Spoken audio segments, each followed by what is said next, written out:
of Sherwood, Herne's son.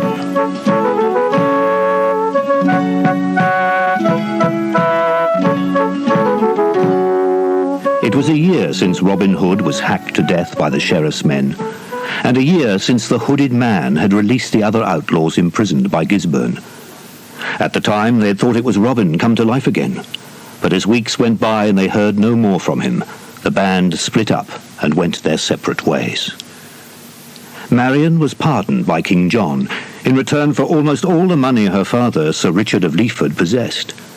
But he was still honoured for his loyalty by the Earl of Huntingdon, who invited him and Marian to his castle to help him in a task set him by the king. Owen of Clun was a barbaric lord who had his castle on the Welsh border and was a law unto himself. He was Welsh to the English and English to the Welsh, and Huntingdon's task was to get him off the fence and on the side of the king.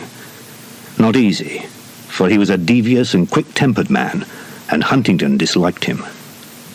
Owen arrived at the castle with Gulnar, his astrologer, and a company of wild, heavily armed men. He ate greedily at the feast given in his honour, to which the sheriff and Gisborne had also been invited. There was dancing, and as Marian moved gracefully from partner to partner in the pattern of the dance, Owen couldn't take his eyes off her. He intercepted her as she was escorted back to her seat, and suddenly pulled her towards him and tried to kiss her. She struggled free, but he grabbed her again. With all the force she could muster, Marian slapped him across the face. His eyes filled with fury, and then he began to laugh. Robert, the son of the Earl of Huntingdon, was disgusted with his behaviour, and, to the consternation of everyone, demanded that he should apologise.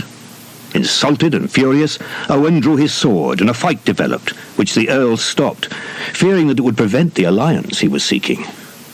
But Owen wanted Robert punished for the insult, and the Earl swore that he would make his son beg for forgiveness.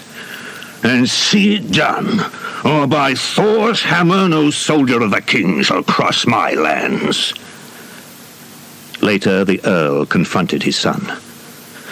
"The girl's notorious. The widow of that wolf's head Robin Hood. Insulted her? What have you done to me? Where's your sense of duty? My son, the heir to an earldom, and look at you, an empty-headed fool who thinks of nothing but falcons and horses. Tomorrow, when he's sober, you will beg Lord Owen's forgiveness." Early the next morning, while Owen and his men lay sprawled asleep where they'd been eating and drinking, Sir Richard and Marian took their leave. Robert was sent by his father to humble himself before Owen, but instead of apologising, he tipped the sleeping lord out of his chair onto the floor and left the hall. Owen was beside himself with rage, and refusing to have anything more to do with any alliance with the king, prepared to return to his own castle. The sheriff saw a chance to revenge himself on Marian, and informed Owen that she and her father had left, and told him the road that they had taken. Calling his men to horse, Owen set off in pursuit. Marian and Sir Richard made their way leisurely along forest tracks, unaware that Owen and his men were galloping ever closer after them. They paused to rest by the side of a river, while a ploughman and his son quietly tilled a field nearby. Then the peaceful scene was shattered as Lord Owen's men thundered down upon them. Sir Richard drew his sword and ordered Marian to mount her horse, but she was no sooner in the saddle than her father was cut down. With a cry, she turned her mount and rode towards him, but Owen's men surrounded her, grabbed the bridle of her horse, and galloped off with her. Dazed and bleeding, Sir Richard tried to rise, but his wounds were too severe, and he fell back unconscious into the arms of the ploughman who had come to his aid. Owen leered at Marian as his men led her captive to him. "If I want something, I take it." And he and Gulnar rode off towards his castle, with his men escorting Marian close behind. 3 days later, although still in pain, Sir Richard had recovered enough to make his way to Nottingham Castle and explain what had happened to the sheriff and Abbot Hugo. He knew he was among enemies, but he had no one else to turn to. He asked for soldiers to go after Owen and rescue Marian. "Why not get some from your friend the Earl of Huntingdon?" the sheriff wanted to know. because his hands are tied by the king, who wants an alliance with Owen. The sheriff shrugged his shoulders and explained that he was in the same boat, but perhaps he could supply some soldiers at the extortionate price of 500 marks. Sir Richard had no money. All that he had gone to the king, the price of mercy. But he agreed to find the money by the end of the month, and in desperation, and at Abbot Hugo's insistence, signed a document putting up his home and lands as security. "Just as a safeguard," explained the sheriff, "and to show my goodwill, I'll let you have Gisburn for nothing." Gisburn was furious. But when Sir Richard had gone, the sheriff told him his plan was that a messenger should warn Lord Owen, and that Gisburn and his soldiers should run away as soon as the fighting started, leaving Sir Richard to be killed alone. The sheriff's plan worked as he intended, and a party of Owen's soldiers lay in ambush for Sir Richard. Quickly deserted by Gisburn and the sheriff's men, Sir Richard was pursued into the forest. 4 mounted men gained on him. Escape was impossible, so he reined in his horse and turned to face them.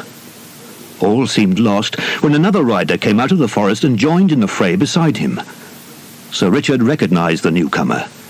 It was Nazir, the Saracen who had been a member of Robin Hood's band of outlaws. Seeing that Sir Richard was no longer able to defend himself, Nazir told him to make his escape while he fought off the soldiers. Nazir battled well, but eventually the odds proved too great, and he was overpowered and taken prisoner. Lord Owen of Clun's greatest pastime was what he called the blood game, where 2 men fought each other to the death, and wagers were laid on the outcome of the fight. He forced Marion to watch a contest, and his anger when his champion was killed was equalled by that he felt for her show of weakness when the man fell. He ordered her to be taken to a chamber and asked Gulnar if she was really fit to bear his sons. The astrologer assured him that she was, and that they should be married at the rising of the next moon, at the feast of Arianrod. At that moment, the soldiers brought in Nazir. When he heard how desperately the Saracen had fought, he made him his new champion, to kill or be killed whenever the Lord Owen ordered it. At Huntingdon Castle, the Earl showed his son a letter he'd received from Sir Richard, telling him what had happened to Marion. It was Owen's revenge for the insult he'd received from Robert, his father said. Left alone, Robert came to a decision. He rode out deep into the forest of Sherwood. The sun was setting and the mists were rising as he led his horse cautiously forward. An owl hooted once, and Herne appeared, carrying a fiery torch. "Why have you come?" "I need your help." "Why should I give it?" "Because I am Herne's son." Herne stared at the young nobleman. "Are you? You told me he was dead, denied your destiny, deserted those who would have followed you. But Marion is in danger, and so you return." "What must I do?" "Bring hope to those who have none, freedom to those in chains, justice to those who have been wronged." Herne handed Robert the longbow he'd used before when setting the outlaws free. "Find them, bring them together, lead them. Go to the village of Wickham. In the past lies what is to come." Robert went to Wickham and sought out Edward to learn from him the whereabouts of the men who once had followed Robin Hood. Edward was reticent at first, but at last Robert was able to convince him that he was the hooded man. "Where are they all now, Edward?" "Gone. They lost heart. Only Tuck remains deep in Sherwood now. The children know where he is." Tuck knew that Little John and Much had gone to Hathersage, and he agreed to go with Robert to find them. Back in the village, dressed in peasant clothes, with a quiver on his back and the longbow in his hand, the villagers gasped. Robert reminded them of Robin Hood. Edward called to him. Good luck, Robert of Huntingdon. No, not of Huntingdon. That life is over. Robert of Sherwood, then. Robert looked at the villagers. May Herne protect us. And as Robert and Tuck rode slowly out of Wickham, the villagers echoed his prayer. Herne protect us. They made their way to Hathersage, where some children told them Little John was up in the valley minding his sheep. They found him with Much, helping to drive sheep into a pen. Much recognized Tuck, and just for a moment thought he knew his companion. But Tuck introduced him as Robert of Huntingdon. To Little John, that meant trouble.